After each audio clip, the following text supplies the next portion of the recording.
Di kami karon sa Tambaan Farm. Tambaan Farm. So kauban na ang family. Si Boss, si Yuna, si Ate Rina, si Valerie. So video picture me ha.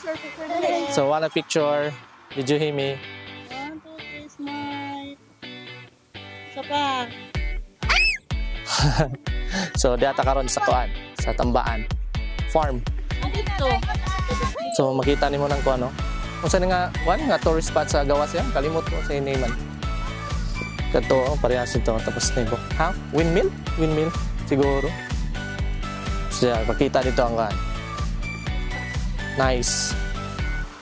Gibubuang buwak. Di ba instead niya ibubuang tubig, gibubuang buwak. Tapos kato tay pako. Bitaw. Pero ka realize. Tapos kato the big heart. Tapos na ikuan vintage na sakyanan. Color pink. Tapos sunflower. Ali diri, tanaw diri sunflower. Tanaw diri. Tawang sunflower oh. First time in my life. First time in history nga pero ko kita nga nani oh, sunflower. Dali, dali. Come. Tanawa, sunflower. Talagsaon lang. Diba? Sunflower. Only here in Panlang. Tambaan Farm. Tapos nice ka dyan ilang restaurant. Tanaw ilang restaurant. Video ilang restaurant.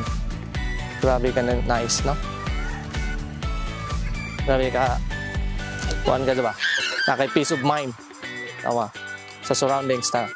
Tapos ilang rest house ba ni? Tawa? Farmhouse day. Sorry. Tapos at least nakaabot gyapon mi no? Nakaabot gyapon mi sa among biyahe bisag nahaponan na. Nakapalupad kog drone pero wala. Lobat na. Hapit na nag-crash. Sa mora to. See you and thank you. God bless. Love you.